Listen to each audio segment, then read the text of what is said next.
The cleaning cart squeaked with a rhythm that had become as familiar as her own heartbeat. Margaret Chen pushed it down the marble corridors of the Pentagon, her gray uniform blending into the shadows cast by the towering columns. The early morning light filtered through the massive windows, illuminating dust motes that danced around her as she methodically wiped down surfaces that gleamed under fluorescent lights. Her movements were precise, economical, each motion serving a purpose beyond mere cleanliness. Before we jump back in, tell us where you're tuning in from. And if this story touches you, make sure you're subscribed, because tomorrow I've saved something extra special for you. She had been invisible here for 3 years now, a ghost in sensible shoes who arrived before dawn and departed after most of the brass had gone home to their suburban mansions. The generals walked past her with the same awareness they might give to furniture, their conversations flowing freely as if she possessed no ears, no understanding, no capacity for comprehension beyond the simple tasks of dusting and mopping. This morning was no different. Margaret positioned herself near the conference room where the Joint Chiefs were gathering for their weekly briefing, her spray bottle working methodically across the glass panels that separated the hallway from their sacred space. Through the transparent barrier, she could see Admiral Richardson adjusting his tie while General Morrison shuffled through classified folders, with the casual confidence of a man who had never doubted his place in the world.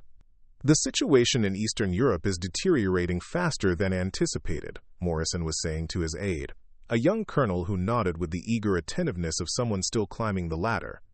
We need someone with real field experience, not these desk jockeys who think they understand warfare from their computer screens. Margaret's hand paused for just a fraction of a second on the glass before resuming its circular motions. She had perfected the art of listening without appearing to listen, of absorbing information while maintaining the blank expression expected of someone in her position. It was a skill she had learned long before she ever picked up a cleaning spray.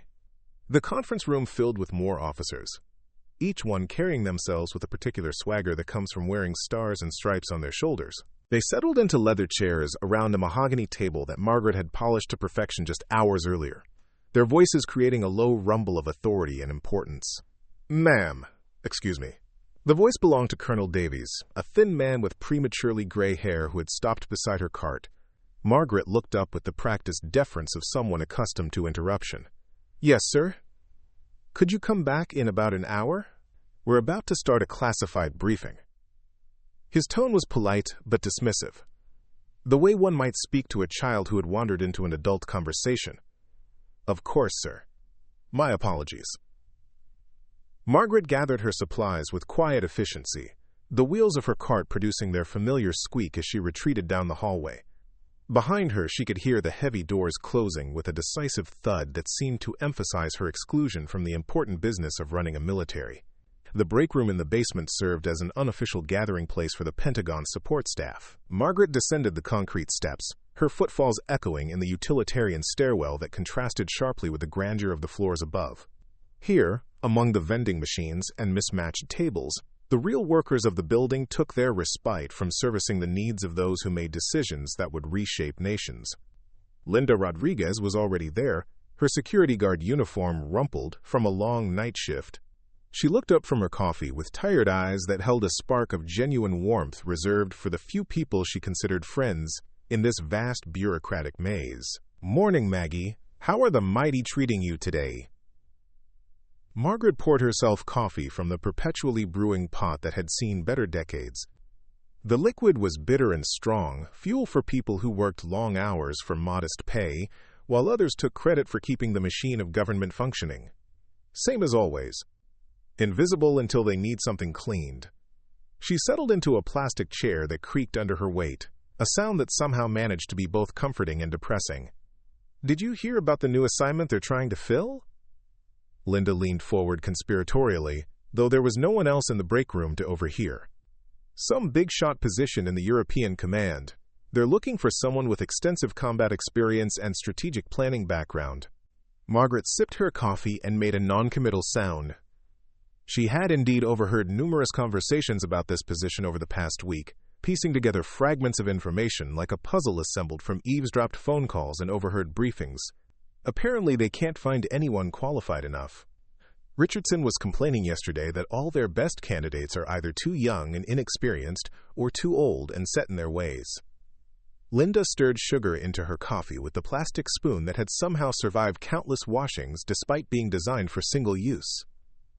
The irony was not lost on Margaret, though she kept her expression neutral. She had learned long ago that revealing too much, even to friends, could complicate an existence that she had carefully crafted to be as uncomplicated as possible. "I'm sure they'll find someone," she said, rising to refill her cup. Through the small window that looked out onto a parking lot, she could see the first wave of civilian employees arriving for their workday, their cars navigating the security checkpoints with practiced efficiency. The morning progressed with its usual rhythm. Margaret returned to her rounds after the classified briefing had concluded, finding the conference room heavy with the scent of coffee and the lingering tension that accompanied difficult decisions. The mahogany table bore the circular stains of hastily placed cups, and papers were scattered across its surface, with the casual disregard of people who knew someone else would clean up after them. As she worked, Margaret's trained ear picked up fragments of conversation from the adjoining office where General Morrison was speaking on a secure phone line. His voice carried the frustrated edge of a man accustomed to having solutions readily available. "I don't care about their recommendations.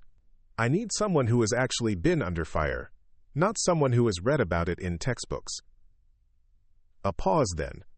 "Yes, I understand the political implications, but we're not running for office here. We're trying to prevent a war." Margaret methodically collected the scattered papers, her eyes automatically scanning the visible text even as her hands performed their mundane task. Years of training had made information absorption as natural as breathing, though she was careful never to linger too long on any single document. The general's conversation continued as she emptied wastebaskets and replaced water glasses. "The president wants results, not excuses. If we can't provide adequate leadership in the region, we're going to find ourselves dealing with a crisis that makes Afghanistan look like a training exercise." Through the office doorway, Margaret could see Morrison pacing behind his desk, his free hand gesturing emphatically even though his conversation partner couldn't see him. He was a large man who commanded attention simply by existing, the sort of person who had never been overlooked or dismissed in his entire career. "Schedule another meeting with personnel," he was saying. "Maybe we're being too narrow in our search parameters. Sometimes the best candidates come from unexpected places." Margaret finished her work and moved on to the next office, but Morrison's words echoed in her mind. Unexpected places. If only he knew how unexpected. The afternoon brought a steady stream of visitors to the Pentagon, each one requiring Margaret to navigate around their importance while maintaining her own invisibility. She observed senators and foreign dignitaries, defense contractors and journalists, all of them flowing through the building's arteries like blood cells carrying vital information to the heart of American military power. In the executive wing, she encountered Ambassador Patricia Westfield, a woman whose reputation for diplomatic brilliance was matched only by her notorious impatience with incompetence. The ambassador was engaged in an animated discussion with her aide while Margaret worked nearby, her voice carrying the crisp authority of someone accustomed to representing American interests in hostile environments. "The situation is deteriorating by the hour," Westfield was saying.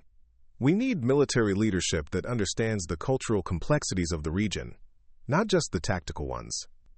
Too many of our commanders think they can solve international crises with superior firepower and good intentions." Her aide, an earnest young man who clutched a tablet like a shield, nodded earnestly. "The Joint Chiefs seem confident they'll find the right person for the European assignment." "Confident?" Westfield's laugh held no humor. "They've been confident for 3 weeks, while the situation spirals further out of control. What they need is someone who has actually worked in that environment, someone who understands that winning hearts and minds requires more than just tactical superiority." Margaret continued her work, but internally she was assessing the information she had gathered throughout the day. The European assignment was clearly more critical than the casual conversations had suggested, and the urgency was increasing as qualified candidates proved elusive. As the workday wound toward its conclusion, Margaret made her way to the supply closet on the 3rd floor to restock her cart. The narrow room smelled of industrial-strength cleaning chemicals and the peculiar mustiness that seemed to permeate all government buildings regardless of their age or maintenance standards. She was organizing bottles of glass cleaner when she heard footsteps approaching, followed by the familiar voice of General Morrison engaged in conversation with someone she didn't immediately recognize. "The problem is experience," Morrison was saying. "We need someone who has commanded troops in combat situations, who understands the political dimensions of military action, and who can work effectively with our European allies. That's a very specific skill set." "What about Colonel Harrison from the Pacific Command?" The second voice was female, probably one of Morrison's staff officers. "Good tactical mind, but no experience in European theater. The cultural dynamics are completely different from what he's used to in Asia." Morrison's frustration was evident even through the closed door. "We're not just looking for a soldier. We need someone who can think strategically, who understands diplomacy as well as warfare." Margaret finished organizing her supplies and prepared to leave, but Morrison's next words stopped her cold. "Sometimes I wonder if we're missing obvious candidates, because we're looking in the wrong places.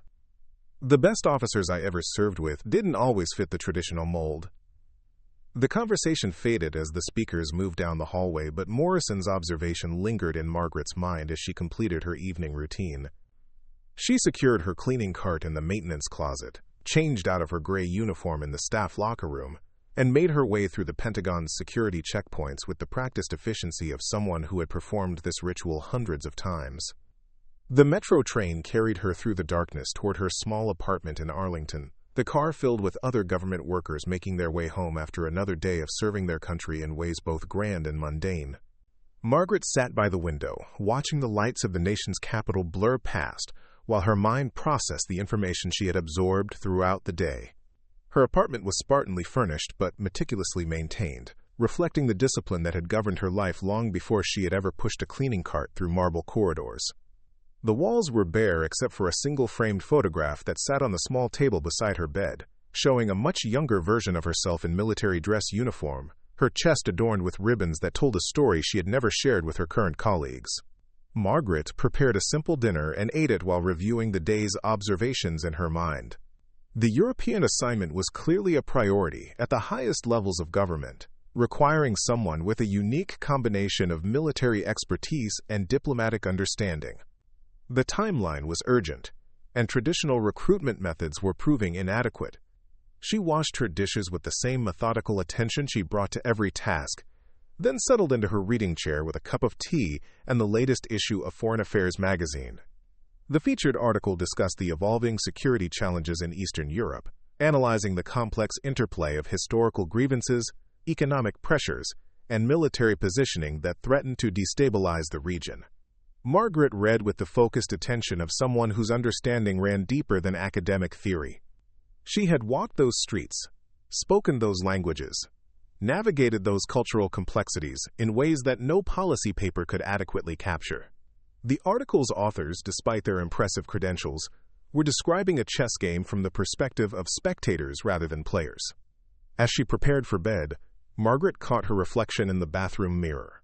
At 43, she retained the bearing that had once commanded respect in rooms filled with powerful people.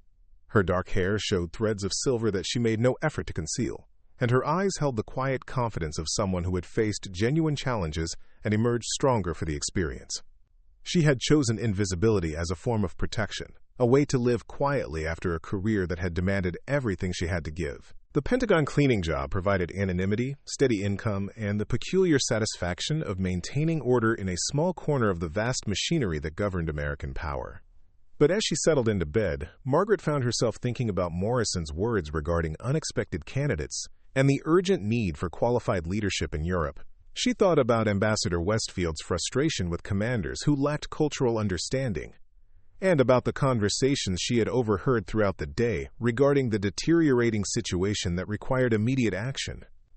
The photograph on her nightstand caught the dim light from the hallway, its subject wearing the confident expression of someone who had never doubted her ability to meet any challenge. That woman seemed like a stranger now, separated by years and circumstances that had transformed a decorated officer into an invisible cleaner who existed on the margins of the very institution she had once served with distinction. Margaret turned off the light and settled into the darkness, but sleep came slowly as her mind continued to process the day's information. Somewhere in the building she cleaned every day, important people were struggling to find solutions to problems she understood better than most. The irony was sharp enough to cut. but she had grown accustomed to irony over the past 3 years. The next morning brought the same routine. Early arrival, the squeaking cart, the marble corridors that gleamed under fluorescent lights. Margaret moved through her tasks with practiced efficiency, but there was a subtle change in her attention, a heightened awareness of conversations, and an increased focus on the information flowing around her. The conference room held a different energy today. The usual briefing had been replaced by what appeared to be an emergency session, with more participants than usual and a tension that seemed to radiate through the glass walls. Margaret positioned herself nearby, ostensibly cleaning baseboards while her trained ear absorbed every word. The situation escalated overnight, Admiral Richardson was saying, his usual calm replaced by obvious concern. Intelligence suggests a significant buildup of forces along the eastern border. Preparing and narrating this story took us a lot of time, so if you are enjoying it, subscribe to our channel, it means a lot to us. Now back to the story. We may have days, rather than weeks, before this becomes a shooting war. General Morrison leaned forward in his chair, his hands clasped tightly on the mahogany table. Which brings us back to the personnel issue. We need someone in place immediately, someone who can coordinate with our allies and provide strategic leadership from day one. Sir, with respect, we've exhausted our list of qualified candidates. This from Colonel Davies, his voice carrying the strain of someone who had been working overtime without success. The officers with the right experience are already deployed, and those who are available lack the specific background we need for this assignment.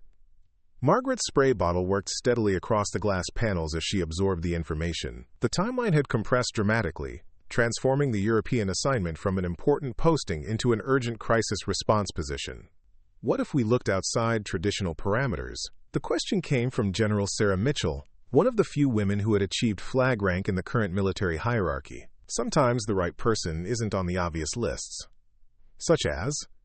Morrison's tone suggested he was open to any reasonable suggestion at this point. Officers who have rotated back to the States, maybe taken assignments in training or administration. People with the right background who might not be in operational positions currently. Mitchell's suggestion carried the weight of someone who understood that talent could be found in unexpected places. Margaret paused in her work for just a moment, her hand stilling on the glass as Mitchell's words registered. The general was describing exactly the sort of thinking that might lead to creative solutions, if anyone knew where to look. The meeting concluded with assignments for expanded personnel searches and urgent requests to allied governments for recommendations. Margaret completed her work and moved on to other areas of the building, but her mind remained focused on the conversation she had overheard. In the afternoon, she encountered Ambassador Westfield again, this time in the diplomatic wing, where Margaret was scheduled to clean the reception areas used for high-level meetings with foreign representatives. The ambassador was speaking on her secure phone, her voice carrying across the empty room as Margaret worked with her usual invisibility. The Europeans are losing confidence in our ability to provide adequate military leadership, Westfield was saying. They're starting to make contingency plans that don't include American participation, which would be a disaster for our strategic interests in the region. Margaret methodically dusted furniture that already gleamed, her movements automatic as she focused on absorbing information that painted an increasingly urgent picture. The crisis was not just military but diplomatic, threatening relationships that had taken decades to build. I understand the personnel challenges, Westfield continued, but we need to find someone immediately. The window for effective intervention is closing rapidly, and our allies won't wait much longer for us to demonstrate competent leadership. As the afternoon progressed, Margaret found herself thinking about the photograph on her nightstand and the woman it depicted. That officer had possessed exactly the qualifications the current crisis demanded: combat experience, strategic thinking, cultural understanding, and diplomatic skill. She had served in European commands, worked with international coalitions, and earned the respect of allies and adversaries alike. But that woman had disappeared 3 years ago, replaced by someone who pushed a cleaning cart and remained invisible to the people who desperately needed her expertise. The transformation had been deliberate, a conscious choice to step away from a world that had demanded too much and given too little in return. Margaret completed her rounds and descended to the basement break room, where she found Linda Rodriguez preparing to begin her evening shift. The security guard looked up with a tired smile that reflected the exhaustion of someone who worked multiple jobs to make ends meet. "You look thoughtful today, Maggie. Something on your mind?" Margaret poured herself coffee from the perpetual pot and settled into the plastic chair that had become her unofficial assigned seat. "Just wondering about that European assignment you mentioned yesterday. Any updates?" "Oh, that situation is getting crazy. I heard from one of the communications techs that they're bringing in personnel specialists from all the services, trying to find someone qualified." Linda shook her head with the weary amusement of someone who had watched bureaucratic panic from a safe distance many times before. "Seems like it should be easier than that. The military has thousands of officers, not with the right combination of experience, apparently. Word is they need someone who has actually served in European theater, understands international relations, and can work effectively with foreign military commanders. Plus, they need someone immediately, not after months of security clearance processing." Margaret sipped her coffee thoughtfully. The requirements were indeed specific, and the timeline eliminated many potential candidates who would need time to prepare for such a critical assignment.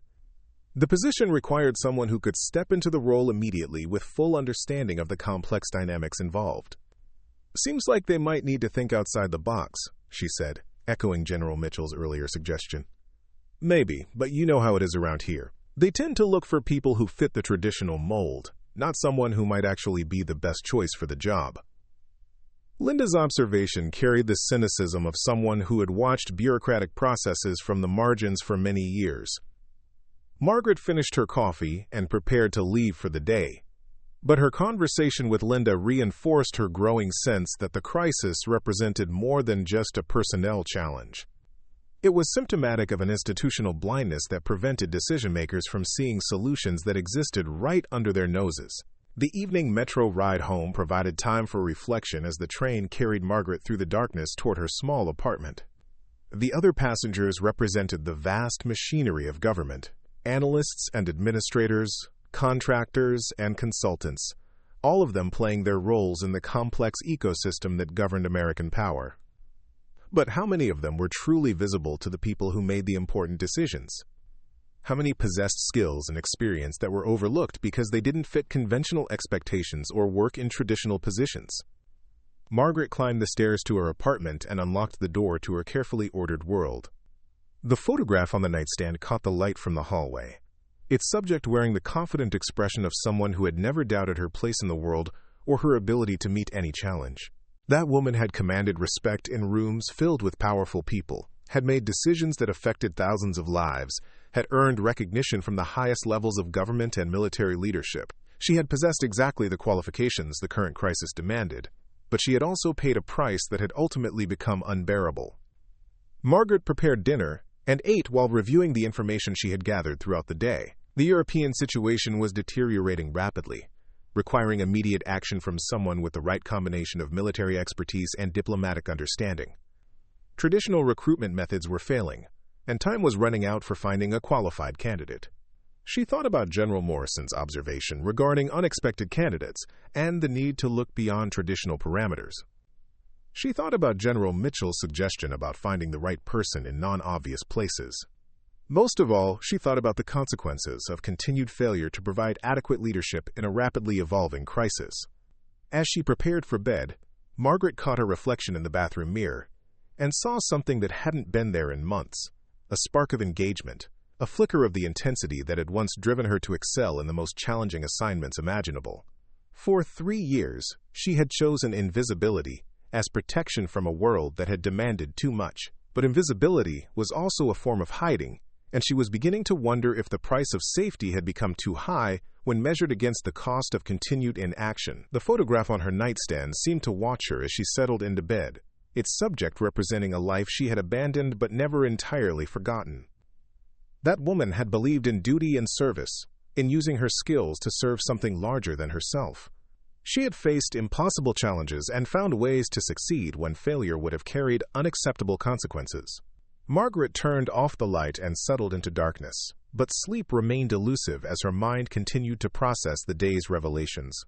Somewhere in the building she cleaned every morning, people were desperately searching for solutions to problems she understood better than almost anyone alive. The irony was becoming too sharp to ignore, and Margaret found herself wondering how long she could remain invisible, when visibility might be the key to preventing a crisis that threatened to destabilize an entire region of the world. The fourth week of Margaret's employment at the Pentagon had brought an unexpected rhythm to her evenings. After completing her cleaning rounds and returning to her Arlington apartment, she had begun a ritual that would have surprised anyone who knew her only as the quiet woman who emptied their wastebaskets and polished their conference tables. Her small dining table, usually reserved for simple meals eaten in solitude, had been transformed into something resembling a command center. Spread across its surface were maps she had quietly purchased from a military surplus store, their edges weighted down with coffee mugs to prevent curling. The map showed Eastern Europe in precise detail, marking geographic features, population centers, and strategic infrastructure with the kind of accuracy that came from first-hand knowledge rather than academic study. Margaret sat before these maps each evening, her pen moving across their surfaces as she traced supply routes and identified potential choke points with the systematic methodology of someone who had once been responsible for such analysis in considerably more consequential circumstances. Her movements were deliberate and confident, reflecting muscle memory that 3 years of cleaning had not erased. The news broadcast she monitored provided one layer of information, but Margaret understood that television reports only scratched the surface of complex geopolitical realities. She had learned to read between the lines of diplomatic statements and military press releases, identifying patterns and implications that escaped casual observers. Tonight, she focused on a region she knew intimately, where rolling hills and ancient forests concealed modern realities that could reshape international relationships. Her pen marked positions that wouldn't appear on any publicly available map, locations where she had once stood in mud-soaked boots while making decisions that affected thousands of lives. The laptop computer she had purchased with her cleaning salary might have seemed excessive for someone in her position, but Margaret justified the expense as necessary for staying informed about world events. What she didn't mention to anyone was that she used it to access databases and resources that remained available to her through channels that officially no longer existed. Her security clearance had been officially terminated when she left active duty, but the networks she had built over 20 years of service operated on relationships rather than paperwork. Former colleagues still trusted her judgment, and information continued to flow through unofficial channels that connected people who understood the real stakes of international security. The secure messaging application on her laptop showed 3 new messages from contacts, whose names appeared as cryptic alphanumeric codes. Margaret opened the first message and found a detailed analysis of troop movements along the eastern border, compiled by someone who was clearly observing the situation from ground level rather than satellite imagery. The second message contained financial intelligence indicating unusual currency transactions that suggested preparation for extended military operations. The third provided political intelligence from inside the European coalition, revealing growing frustration with American hesitation and increasing willingness to proceed without U.S. participation. Margaret absorbed this information while cross-referencing it with her maps, building a comprehensive picture that painted an increasingly urgent timeline. The crisis was developing faster than public reports indicated, and the window for effective intervention was narrowing more rapidly than anyone in the Pentagon seemed to realize. She opened a new document on her laptop and began typing, her fingers moving across the keyboard with practiced efficiency. The report that emerged was unlike anything that would ever appear in official Pentagon communications, combining strategic analysis with tactical recommendations and diplomatic considerations, in a synthesis that reflected decades of experience in exactly these sorts of situations. The document grew to 47 pages over the course of 3 hours, incorporating everything from historical precedents to cultural factors that would influence the success or failure of various intervention strategies. Margaret wrote with the authority of someone who had implemented such strategies in the field, someone who understood the difference between theoretical possibilities and practical realities. When she finished writing, Margaret saved the document to an encrypted drive and leaned back in her chair. The maps spread before her told a story of opportunity and danger, of possibilities that could be seized or lost depending on the quality of leadership and the speed of decision-making. She thought about the conversation she had overheard in the Pentagon corridors, the growing desperation as traditional recruitment methods failed to identify qualified candidates for the European assignment. The position required someone who could function immediately at the highest levels of international coordination, someone who understood the complex interplay of military strategy and diplomatic necessity. Margaret rose from her chair and walked to the small kitchen, where she prepared tea while her mind continued to process the intelligence she had gathered. The apartment was quiet except for the distant hum of traffic from the street below, a urban soundtrack that had become as familiar as her own breathing. As she waited for the water to boil, Margaret found herself standing before the photograph on her nightstand. The woman in the image wore the confident expression of someone who had never questioned her ability to meet any challenge, someone who had thrived in environments where failure carried consequences measured in human lives rather than bureaucratic embarrassment. That woman had commanded multinational forces in complex operations, had negotiated with foreign governments and terrorist organizations, had made decisions under pressure that most people couldn't imagine. She had earned decorations for valor and commendations for strategic thinking, building a reputation that opened doors and commanded respect at the highest levels of international security. But that woman had also paid prices that weren't reflected in official records or medal citations. She had sacrificed relationships, health, and peace of mind in service to missions that demanded everything she had to give. The breaking point had come not from enemy action but from the accumulated weight of responsibility carried too long without adequate support. Margaret returned to her table with her tea and opened her laptop to review the evening's work. The document she had created represented the kind of comprehensive analysis that the Pentagon desperately needed, compiled by someone with the exact qualifications they were seeking. The irony was sharp enough to be painful, but she had grown accustomed to irony over the past 3 years. She encrypted the document and uploaded it to a secure server that existed in the shadowy spaces between official and unofficial intelligence networks. The file would be accessible to people who knew how to look for it, people who understood that sometimes the most valuable information came from unexpected sources. The next morning brought Margaret back to the Pentagon with her squeaking cart and gray uniform, but her perception of the building had subtly shifted. She moved through the marble corridors with heightened awareness, no longer simply observing but actively gathering intelligence with the focused attention of someone who understood its potential value. The conference room held the same emergency session atmosphere that had characterized recent meetings, but today the tension seemed even more pronounced.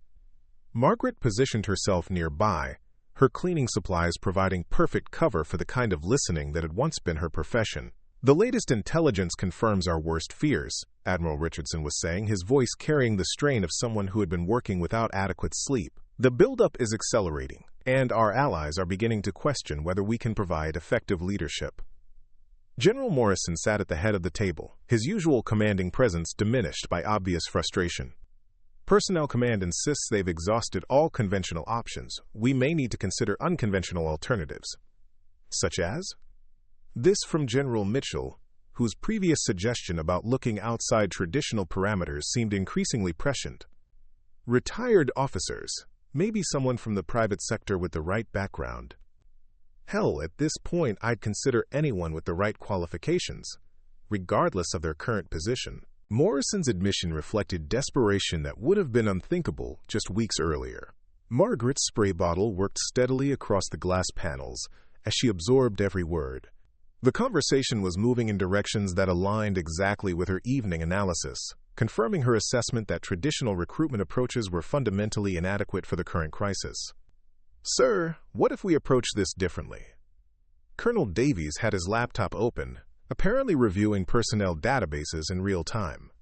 "Instead of looking for someone who fits our expectations, what if we identified the specific qualifications we need and then searched for anyone who possesses them, regardless of their current assignment?"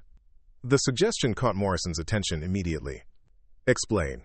Quote, "We need someone with extensive European combat experience, demonstrated strategic thinking capability, proven diplomatic skills, and the ability to work effectively with international coalitions. Those are very specific qualifications, but they might exist in unexpected places." Margaret paused in her work for just a moment, her hands stilling on the glass as Davies articulated exactly the approach that might lead to productive results. The colonel was describing a methodology that could identify qualified candidates who existed outside traditional military hierarchies. How long would such a search take? Morrison's question reflected the urgency that governed all current decision-making. If we expand our parameters to include all personnel with relevant experience, active or inactive, we might identify candidates within days rather than weeks. Davies was clearly energized by the possibility of a breakthrough in their stalled recruitment efforts. General Mitchell leaned forward with obvious interest. That could include officers who have transitioned to civilian positions but retained their security clearances. People who might be available immediately without the usual processing delays.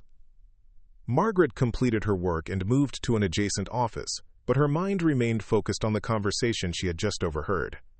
The shift in approach represented exactly the kind of creative thinking that could produce results, if implemented with sufficient thoroughness and openness to unconventional candidates. In the diplomatic wing, Ambassador Westfield was engaged in another urgent phone conversation, her voice carrying across the reception area as Margaret worked with her practiced invisibility. The Europeans are drafting contingency plans that assume American non-participation, Westfield was saying.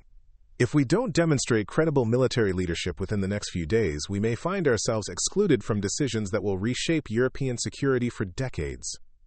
Margaret methodically arranged chairs around a conference table while absorbing information that confirmed her assessment of the deteriorating diplomatic situation. The crisis had moved beyond military considerations into the realm of alliance relationships that could take years to rebuild if damaged.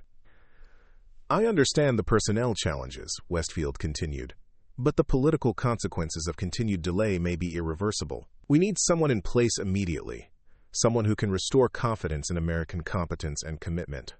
As the day progressed, Margaret encountered numerous conversations that reinforced the same themes: urgency, frustration with conventional recruitment methods, and growing willingness to consider alternative approaches to finding qualified leadership.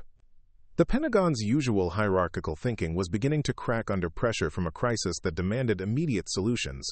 During her afternoon break, Margaret descended to the basement break room, where she found Linda Rodriguez reviewing security incident reports from the previous night.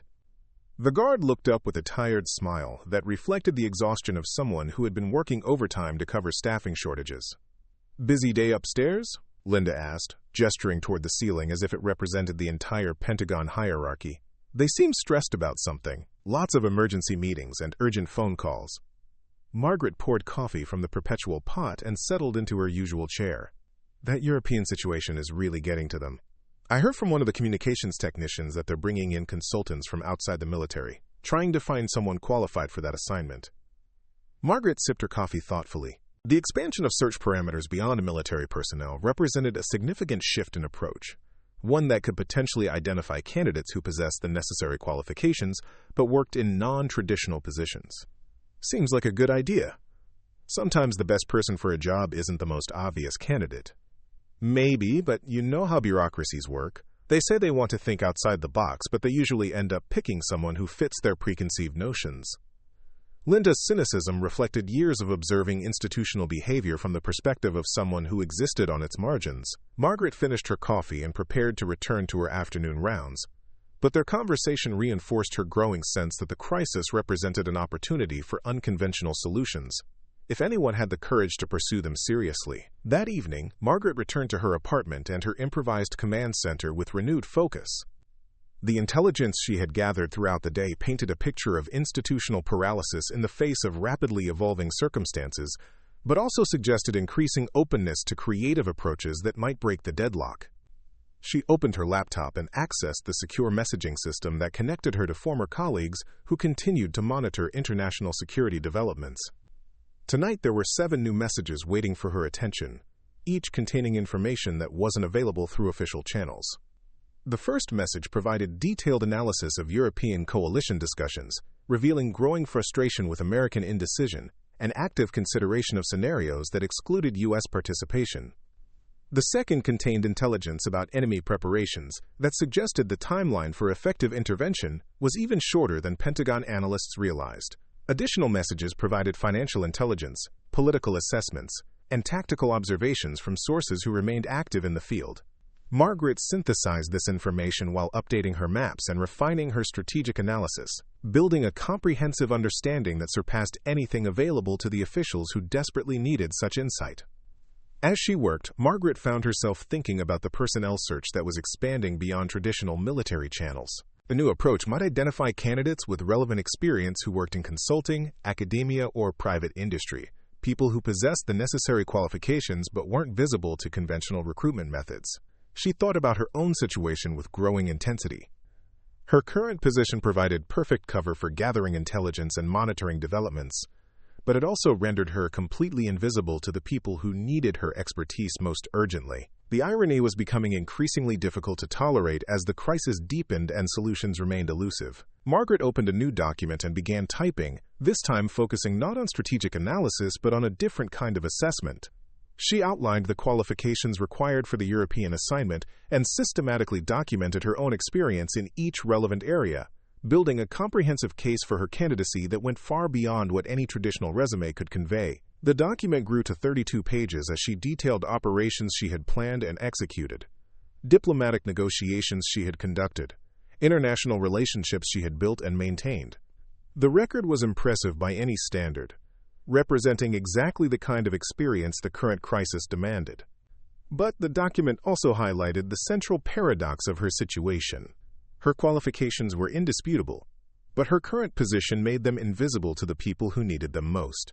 She existed in plain sight of decision-makers who were desperately searching for someone with her exact background, but her gray uniform and cleaning cart rendered her as overlooked as furniture. Margaret saved the document and leaned back in her chair, studying the maps that covered her table. The crisis was developing along predictable lines, following patterns she had seen before in other regions and other conflicts. The solutions were clear to someone with sufficient experience, but implementing them required authority that she had voluntarily surrendered 3 years earlier. She rose from her chair and walked to the window that looked out over the lights of Washington, D.C., a city where power and influence flowed through channels that often ignored the most qualified people in favor of the most connected. Her reflection in the glass showed a woman who had learned to hide her capabilities so effectively that even she sometimes forgot who she had once been. The photograph on her nightstand represented more than personal history. It documented proven ability to function at the highest levels of international crisis management. That woman had possessed not just technical qualifications, but the judgment and courage to make difficult decisions under extreme pressure. Margaret returned to her laptop and opened the secure communication system one final time. The cursor blinked in an empty message field as she considered words that could change everything or nothing, depending on whether anyone was prepared to look beyond surface appearances to recognize capability wherever it might exist. She began typing slowly, crafting a message that would either remain forever ignored or open possibilities she had thought permanently closed. The words appeared on the screen with growing confidence as she described her analysis of the current crisis and offered insights that could only come from someone with intimate knowledge of the complex realities involved. The message concluded with an offer that Margaret knew represented a fundamental decision about the direction of her life. She could continue to exist safely in the shadows, maintaining her carefully constructed invisibility while watching others struggle with problems she could solve. Or she could risk exposure by revealing capabilities that might be desperately needed but were currently unknown to anyone who mattered. Margaret reviewed the message 3 times before encrypting it and sending it through channels that would ensure it reached people who retained the authority to act on its contents. The transmission completed with a soft chime that seemed to echo in her quiet apartment, like the sound of a door closing on one life and opening on another. She saved her work and prepared for bed, but sleep came slowly as her mind continued to process the implications of what she had set in motion. Tomorrow would bring the same routine of cleaning and observing, but it might also bring responses to inquiries that could transform her from invisible observer to active participant in events that would reshape international relationships. The photograph on her nightstand seemed to watch her in the darkness, its subject representing possibilities that had been dormant but never entirely extinguished. That woman had believed in service and sacrifice, in using her abilities to serve purposes larger than personal comfort or safety. Margaret had chosen invisibility as protection from a world that had demanded too much, but she was beginning to understand that some responsibilities transcended personal preferences. The crisis developing in Europe required exactly the kind of leadership she could provide, if anyone had the wisdom to recognize capability wherever it might exist. As she settled into sleep, Margaret wondered whether tomorrow would bring responses to her quiet inquiries or continued invisibility in a building filled with people who desperately needed her help, but had never learned to see beyond surface appearances. The answer would determine not just her own future, but potentially the success or failure of efforts to prevent a crisis that threatened to destabilize an entire region of the world. The emergency briefing at 0600 hours carried an energy that Margaret had not sensed in her 3 years of navigating Pentagon corridors. She arrived early, as always, but found the building already humming with activity that suggested significant developments had occurred overnight. Security personnel moved with heightened alertness, and she observed more senior officers than usual arriving before dawn. Margaret positioned her cleaning cart outside the executive conference room where the Joint Chiefs were gathering for what appeared to be an unscheduled crisis session. Through the glass panels, she could see Admiral Richardson reviewing documents with the focused intensity of someone who had received disturbing intelligence, while General Morrison paced behind his chair with obvious agitation. The conversation that began as Margaret started her work carried an urgency that made previous discussions seem almost casual by comparison. She methodically wiped down surfaces while absorbing every word with the trained attention of someone who understood that small details could reveal large truths. "The timeline has accelerated beyond our worst projections," Richardson was saying, his voice carrying the strain of someone who had been awakened with crisis updates. "Intelligence indicates coordinated movements that suggest we may have hours rather than days before the situation becomes irreversible." General Morrison stopped pacing and leaned heavily on the table, his hands spread across documents that Margaret could see contained maps and intelligence summaries. "Where do we stand on the personnel situation? Please tell me we have some kind of breakthrough." Colonel Davies opened his laptop with movements that suggested he had been working through the night. "Sir, the expanded search parameters have identified several interesting possibilities. We've received some unusual communications through unofficial channels." Margaret's hand paused for barely a fraction of a second on the glass panel before resuming its circular motions.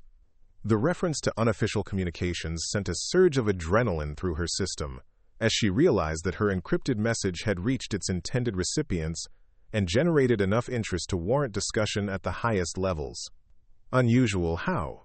General Mitchell leaned forward with obvious interest, her experience having taught her that unconventional solutions often emerged from unexpected sources.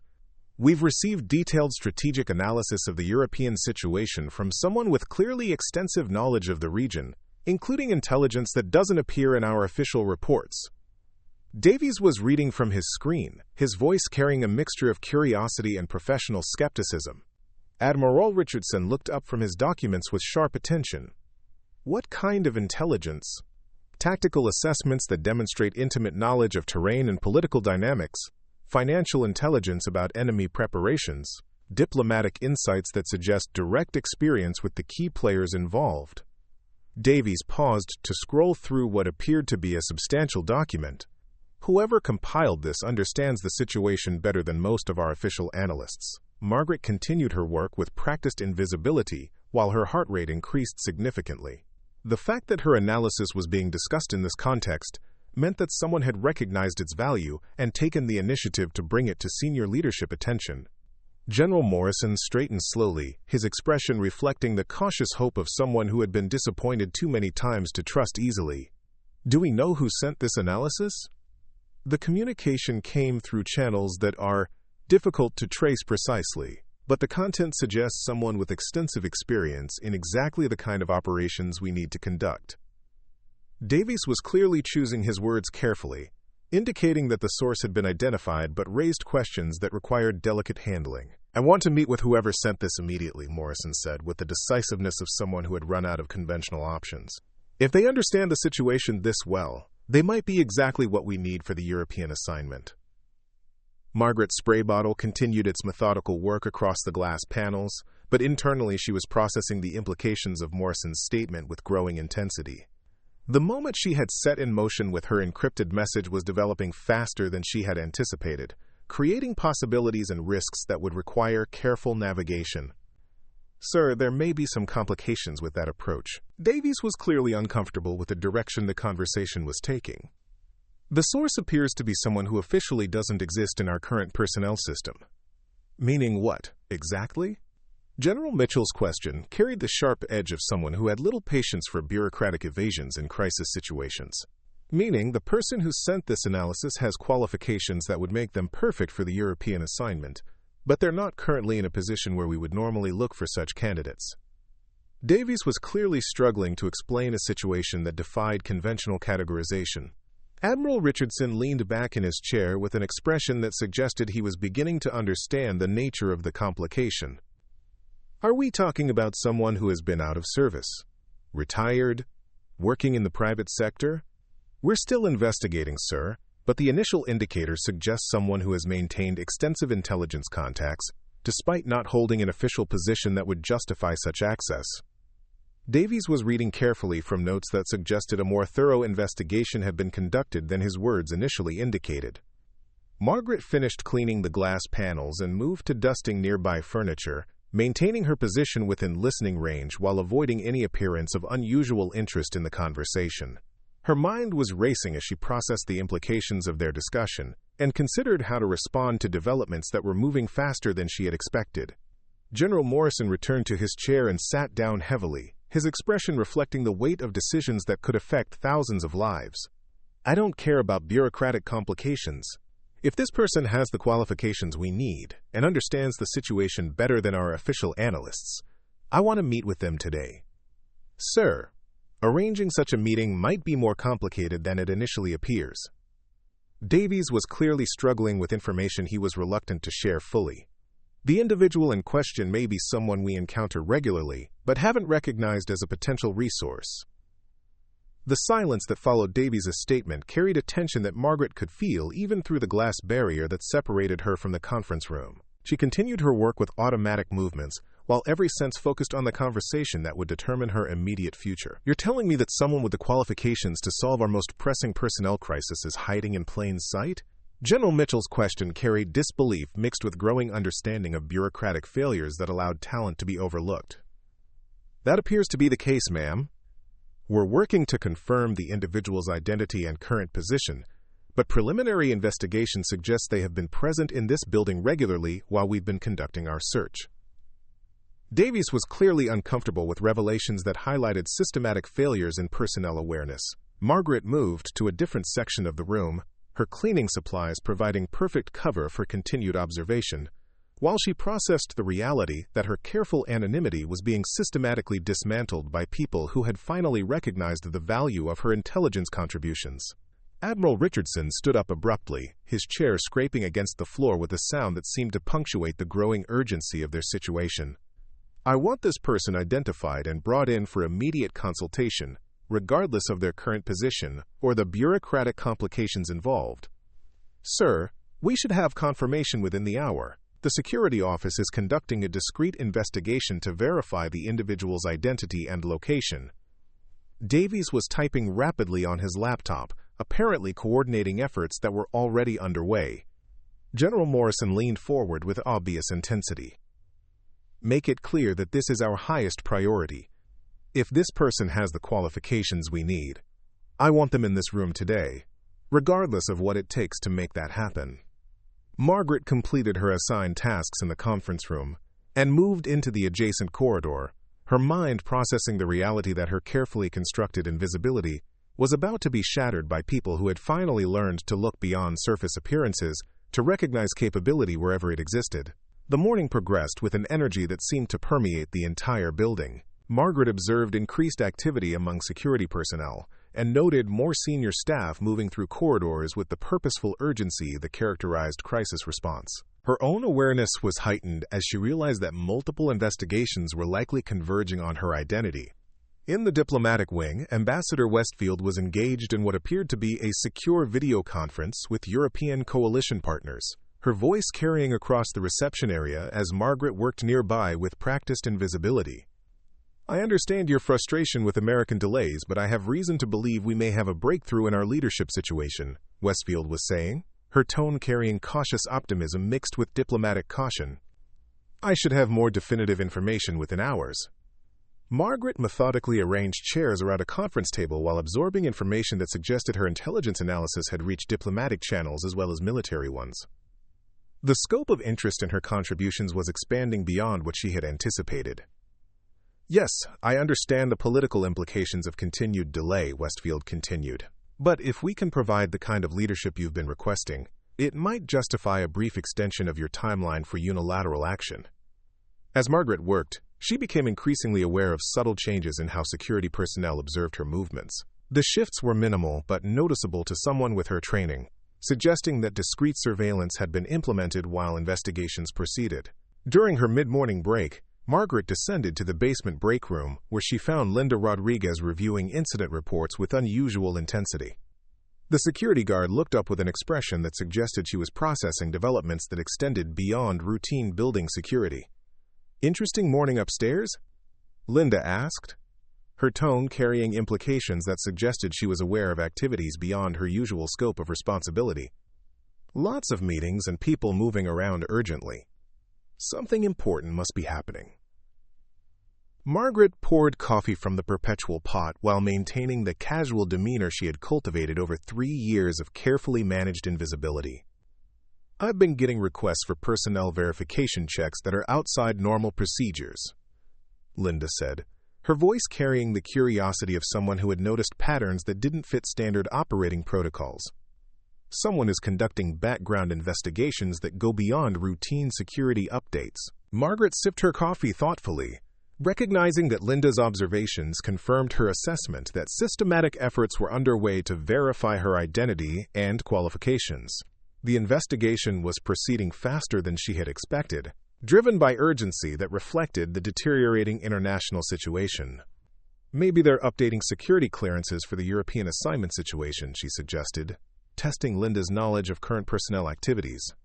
"Maybe, but these requests are different. They're asking for information about people who aren't in traditional military positions, people who might have qualifications that aren't obvious from their current assignments." Linda was clearly intrigued by developments that challenged her understanding of normal Pentagon operations.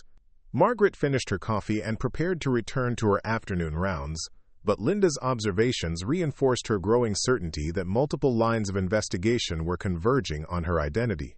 The careful anonymity she had maintained for 3 years was being systematically dismantled by people who had finally learned to recognize talent wherever it might exist. The afternoon brought Margaret back to the executive wing, where she encountered increased activity that suggested significant developments were imminent. Security personnel moved with heightened alertness, and she observed more coordination between different departments than was typical for routine operations. As she worked near the conference room where the morning's crisis session had occurred, Margaret overheard Colonel Davies speaking on a secure phone line, his voice carrying excitement mixed with professional caution. "Confirmed identity and location," Davies was saying to someone who was clearly waiting for updates on the investigation. "The individual is currently present in the building and has been under discreet observation for the past 2 hours." Margaret's hand stilled momentarily on the surface she was cleaning as the implications of Davis's statement registered fully. Her identity had been confirmed, her location was known, and surveillance was already in place. The moment of revelation was approaching faster than she had anticipated. "Yes, sir, I understand the sensitivity of the situation," Davies continued. "We're prepared to initiate contact as soon as you give the authorization. The individual appears to be following normal routines and shows no indication of awareness regarding our investigation." Margaret resumed her work with automatic movements while her mind raced through options and implications. The investigation had reached the point where contact was imminent, but the form that contact would take remained unclear. She could continue her normal routine and wait for them to approach her, or she could take initiative to control the circumstances of their first direct interaction. As the afternoon progressed, Margaret became increasingly aware of coordination between security personnel and senior staff that suggested careful planning for an encounter that required delicate handling. The complexity of the preparation indicated that they understood the significance of what they were attempting and the potential consequences of mishandling the situation.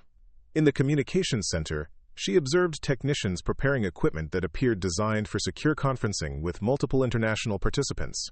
The setup suggested that her eventual meeting with Pentagon leadership would include European coalition partners who needed immediate reassurance about American capability and commitment. Margaret completed her afternoon rounds and returned to the supply closet to organize her equipment for the evening shift.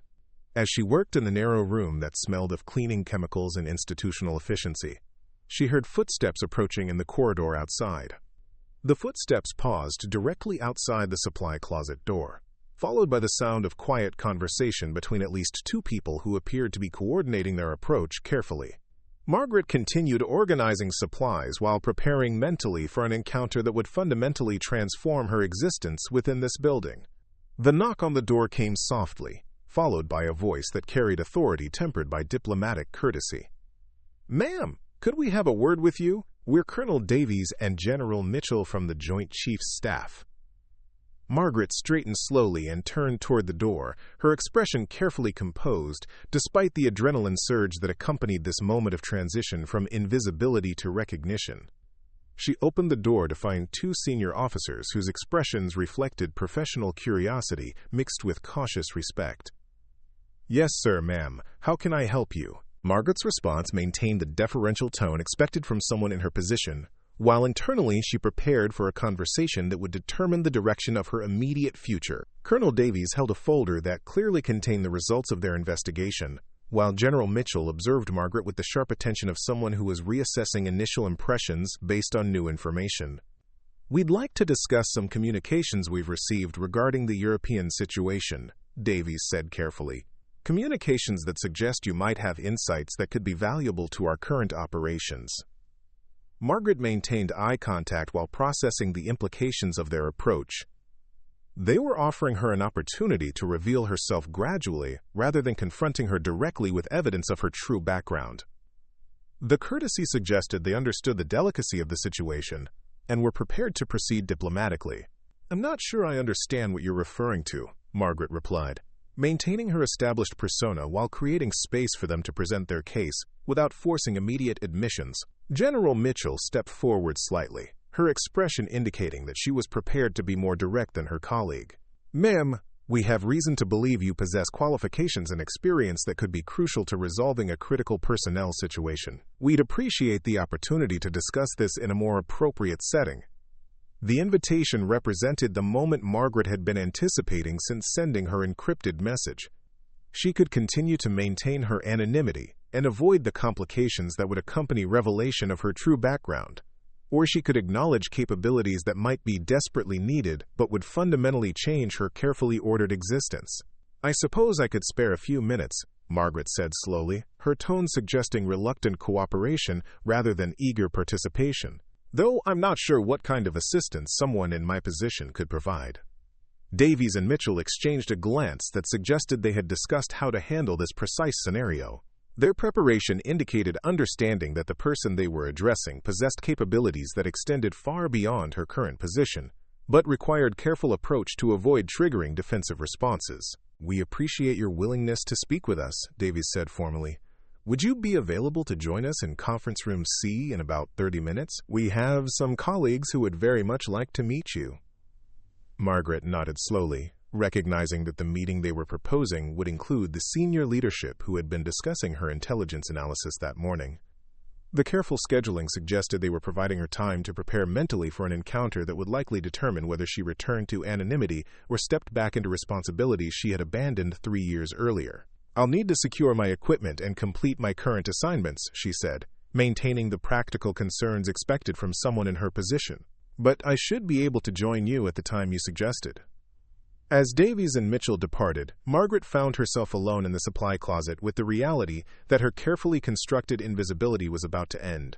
The conversation that awaited her would require decisions about how much of her background to reveal, and whether she was prepared to accept responsibilities that could reshape her life as dramatically as they might influence international events. She completed organizing her supplies with methodical attention to detail, using the familiar routine to maintain emotional equilibrium while her mind processed options and implications. The meeting ahead would determine not just her own future, but potentially the success or failure of efforts to prevent a crisis that threatened European stability. Margaret changed out of her gray uniform in the staff locker room, her movements deliberate as she prepared to transition from invisible cleaner to acknowledged expert. The transformation was more than merely physical. It represented a fundamental shift from safety and anonymity to visibility that carried both opportunity and risk. As she walked toward Conference Room C, Margaret reflected on the path that had brought her to this moment. 3 years of careful invisibility had provided protection from a world that had demanded too much, but they had also prevented her from using capabilities that might be crucial to preventing international crisis. The corridor leading to the conference room seemed longer than usual, each step carrying her further from the anonymity she had chosen and closer to responsibilities she had thought permanently abandoned. The decision she was about to make would determine whether her expertise remained hidden or became instrumental in shaping events that could affect thousands of lives. Margaret paused outside Conference Room C and took a deep breath, knowing that when she opened the door, she would be stepping across a threshold that would fundamentally transform her existence within the Pentagon, and possibly her role in preventing the international crisis that was developing with increasing urgency in Eastern Europe. Margaret stepped through the doorway of Conference Room C and found herself facing the most powerful military leadership in the Western world. Admiral Richardson sat at the head of the mahogany table, his weathered face reflecting decades of command decisions, while General Morrison occupied the chair to his right with the bearing of someone accustomed to absolute authority. General Mitchell had taken her position across from Colonel Davies, and Ambassador Westfield participated via secure video link from her office, her image displayed on the large screen that dominated one wall of the room. The transformation was immediate and profound. As Margaret crossed the threshold, she felt the mantle of her true identity settling around her shoulders like a familiar uniform she had set aside but never forgotten. Her posture straightened imperceptibly, her stride became more confident, and her expression shifted from deferential service worker to seasoned professional who belonged in rooms where crucial decisions shaped international events. "Please, have a seat," Admiral Richardson said, gesturing toward the chair across from him with a courtesy that acknowledged her presence as something far more significant than her gray uniform had suggested. The formality in his voice carried undertones of respect that had been completely absent from every previous interaction they had shared. Margaret settled into the leather chair with practiced ease, her movements reflecting comfort in environments where power and responsibility converged. She placed her hands flat on the mahogany surface, noting its perfect polish and remembering the early morning hours she had spent maintaining its gleaming finish while the true decision-makers remained absent. "Ma'am, we owe you an apology," General Morrison began, his voice carrying the humility of someone who had discovered his own blindness. "We've been searching desperately for qualified leadership while you've been present in this building every single day. Our failure to recognize your capabilities represents a serious breakdown in our personnel awareness." Margaret maintained steady eye contact as she responded, her voice carrying authority that seemed to emerge from nowhere and everywhere simultaneously. "General, recognition has never been my objective. I chose my position here specifically because it provided anonymity and allowed me to observe without obligation to participate." Ambassador Westfield leaned forward on the screen, her diplomatic training evident in how she processed this revelation. "Dr. Chen, I believe we should use your correct title and rank. Your service record indicates you achieved the rank of Brigadier General before transitioning to civilian consulting, and your doctoral dissertation on international crisis management became required reading at the War College." The use of her full credentials seemed to complete Margaret's transformation from invisible service worker to acknowledged expert. She accepted the recognition with the quiet confidence of someone who had never doubted her qualifications, only her willingness to employ them. "My academic work was completed during a period when I believed intellectual contribution could replace operational involvement," Margaret replied. "Experience taught me that understanding crisis dynamics and actually managing them require fundamentally different skill sets."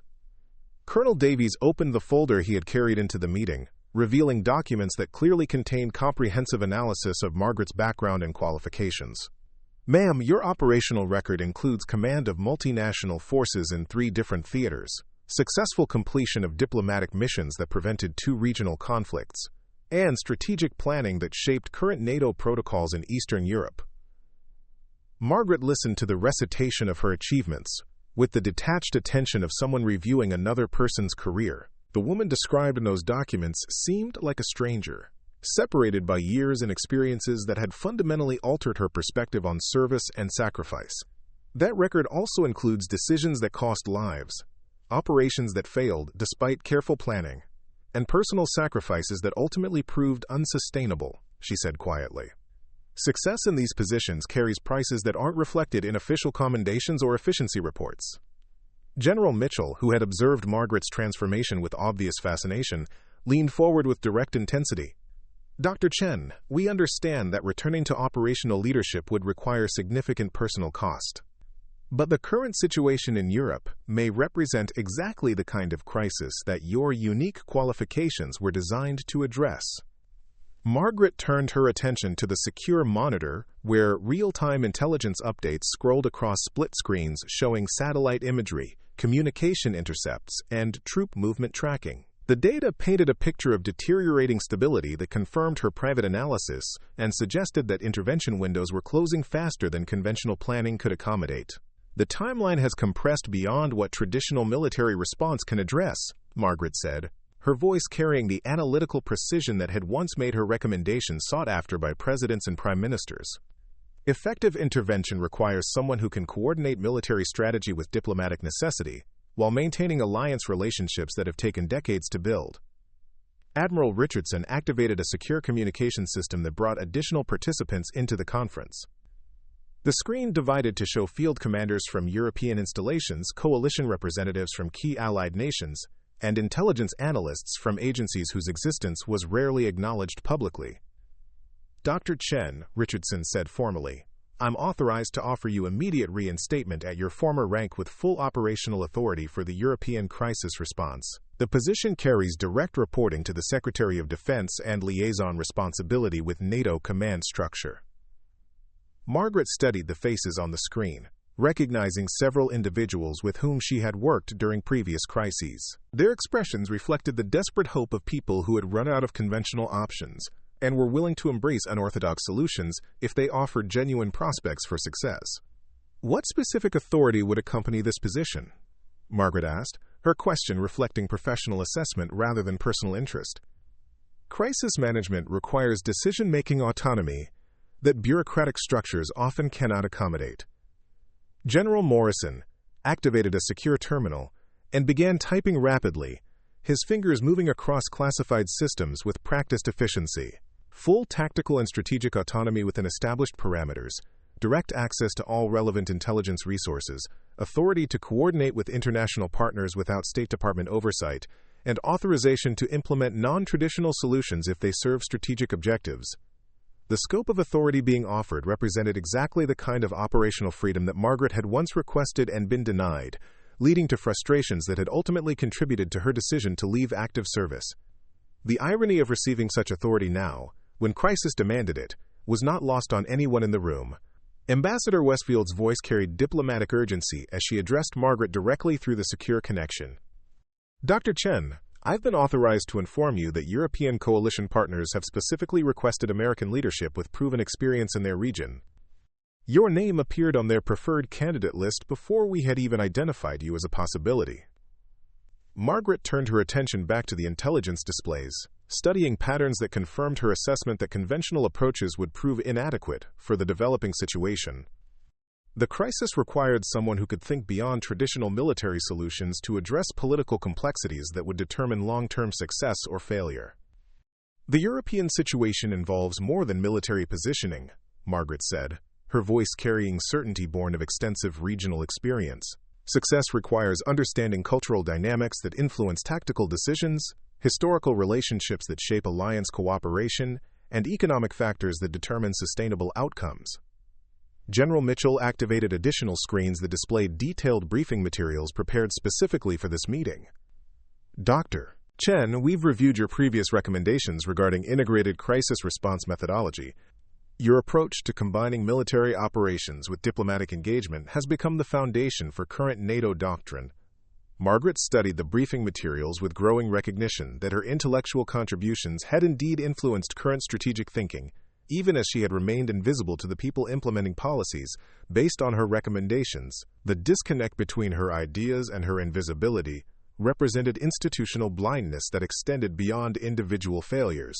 Implementation of integrated methodology requires operational commanders who understand that military success without political sustainability creates more problems than it solves, Margaret observed.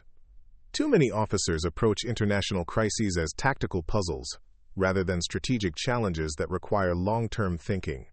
The secure communication system activated again, bringing additional participants into the discussion. Margaret recognized the voice of General Harrison, NATO Supreme Allied Commander Europe, whose urgent tone reflected the pressure being felt at the highest levels of international military coordination.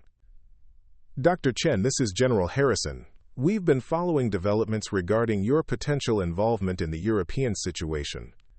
I want to personally confirm that coalition partners are prepared to accept your leadership and provide full cooperation for integrated operations. Margaret processed the implications of international endorsement that preceded official American appointment to the position. The sequence suggested that her reputation had survived her years of invisibility, and that foreign partners retained confidence in her capabilities despite her extended absence from operational responsibilities. General Harrison, assuming I accept this assignment, what timeline do you anticipate for establishing operational effectiveness? Margaret asked, her question reflecting professional assessment of practical realities rather than theoretical possibilities. Dr. Chen, given your previous experience in the region and existing relationships with key personnel, we could achieve full operational capability within 72 hours of your arrival. Harrison replied immediately. European partners have maintained contingency plans specifically designed around American leadership with your qualifications. The revelation that contingency planning had been conducted with her capabilities in mind, even while she remained officially unavailable, demonstrated the extent to which her reputation had influenced strategic thinking at the highest levels of international military cooperation. Margaret leaned back in her chair and surveyed the faces around the table and on the screens, each representing institutions and relationships that had shaped her previous career and would determine the success of any future involvement. The moment carried weight that extended far beyond personal decision-making to encompass responsibilities that could affect thousands of lives. I need to understand the full scope of what success would require, Margaret said slowly. This assignment demands more than military competence.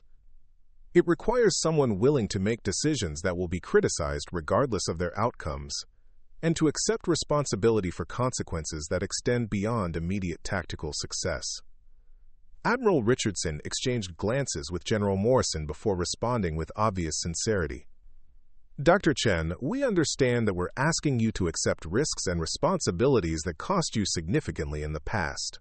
But the current situation may represent exactly the kind of crisis that justifies those costs. Margaret rose from her chair and walked to the large windows that looked out over the Pentagon's central courtyard, where she had observed countless personnel moving through their daily routines while she remained invisible among them. The view represented a perspective she had maintained for 3 years, watching from the margins while others made decisions about situations she understood better than most. 3 years ago, I chose invisibility because the costs of visibility had become unbearable, Margaret said quietly. The question now is whether the costs of continued invisibility exceed the risks of re-engagement. General Mitchell joined Margaret at the window, her presence offering collegial support rather than official pressure. Dr. Chen, speaking as someone who has faced similar decisions about service and sacrifice, I can only say that some responsibilities transcend personal preferences when the stakes are high enough. Margaret studied her reflection in the window glass, seeing both the woman who had cleaned these very windows countless times and the officer who had once commanded international respect. The two identities were converging into someone who could choose between safety and service with full understanding of what each option would require. She turned back to face the room where the most powerful military leadership in America waited for her decision. The silence carried weight that reflected understanding that her choice would determine not just her own future, but potentially the success or failure of efforts to prevent international crisis. I'll accept the assignment, Margaret said simply, her words carrying quiet authority that transformed the atmosphere in the room immediately. But I want complete operational autonomy and direct access to all intelligence resources without bureaucratic filtration. Admiral Richardson nodded immediately. Done. When can you begin? Margaret glanced at her watch and calculated timing that would allow for proper preparation while addressing the urgency that governed current circumstances. I'll need 6 hours to transition from my current position and prepare for departure. I can be airborne for Europe by tonight. The efficiency of her response reflected years of experience in situations where rapid deployment was essential for mission success. Margaret had shifted seamlessly from invisible service worker to operational commander, her transformation complete and her commitment absolute. Colonel Davies was already typing rapidly on his secure terminal, coordinating arrangements that would support Margaret's immediate transition to active status. Dr. Chen will have full logistics support ready within the hour. Transportation, communications, and advanced coordination with European partners are already being arranged. Margaret returned to her chair and began reviewing briefing materials, with the focused attention of someone who understood that preparation time was limited and that lives would depend on the quality of her decision-making once operational responsibilities began. I'll need direct communication with field commanders already deployed in the region, real-time intelligence updates during transit, and confirmed authority to modify existing operational plans based on current assessment, Margaret said, her requirements reflecting professional understanding of what effective leadership would demand. Ambassador Westfield's voice carried obvious relief as she addressed Margaret through the secure connection. Dr. Chen, I've been authorized to confirm that all diplomatic protocols have been waived to support your immediate deployment. European partners are prepared to receive you with full credentials and operational authority. The meeting concluded with rapid coordination of details that would support Margaret's transition from Pentagon cleaner to international crisis commander within hours. The transformation represented more than career change. It demonstrated institutional recognition that capability and authority were not always found where traditional thinking suggested they should exist. As Margaret prepared to leave Conference Room C, she paused to look back at the mahogany table she had polished countless times while remaining invisible to the people who now sought her leadership. The irony was complete, but it carried lessons about perception and value that extended far beyond individual circumstances. 3 hours later, Margaret stood on the tarmac at Andrews Air Force Base wearing the uniform she had not worn for 3 years. The stars on her shoulders caught the late afternoon light as she reviewed final briefings while her aircraft was prepared for immediate departure to Europe. The Pentagon's communication center had been transformed into a coordination hub specifically designed to support her mission, with secure links to every relevant command authority and intelligence resource. The same building where she had worked invisibly for 3 years had become the nerve center for operations she would command from across the Atlantic. As her aircraft lifted off into the darkening sky, Margaret reflected on the path that had brought her from invisible service worker to operational commander in the span of a single day.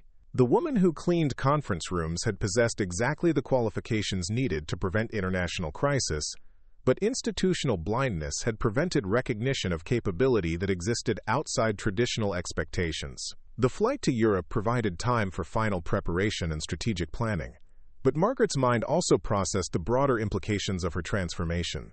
She had chosen invisibility as protection from demands that had once threatened to consume her, but crisis had demonstrated that some responsibilities transcended personal preferences when the stakes were high enough. Her aircraft descended through European airspace toward a continent where her decisions would determine whether diplomatic solutions could prevent military conflict, whether alliance relationships could survive current pressures, and whether American leadership could demonstrate the competence that allies expected and adversaries respected. Margaret emerged from her aircraft wearing the uniform that commanded immediate recognition from military personnel who had worked with her during previous crises. The transformation was complete, and the woman who had been invisible just hours earlier now carried authority that could reshape international events. The Pentagon cleaning lady had become the commander who would determine whether crisis became catastrophe or whether skilled leadership could guide competing nations toward solutions that served everyone's interests.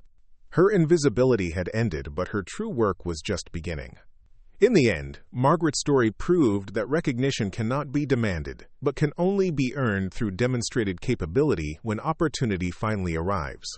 She had chosen quiet preparation over loud self-promotion, substance over appearance, and readiness over recognition. When crisis demanded exactly her qualifications, she was prepared to serve regardless of personal cost. Sometimes the most important people are those who work quietly in the background, preparing for moments when their skills become essential to outcomes that matter more than personal comfort. Margaret's transformation from invisible service worker to essential leader demonstrated that true capability cannot remain hidden when genuine need creates opportunities for those who are ready to serve. Up next, you've got 2 more standout stories right on your screen. If this one hit the mark, you won't want to pass these up. Just click and check them out.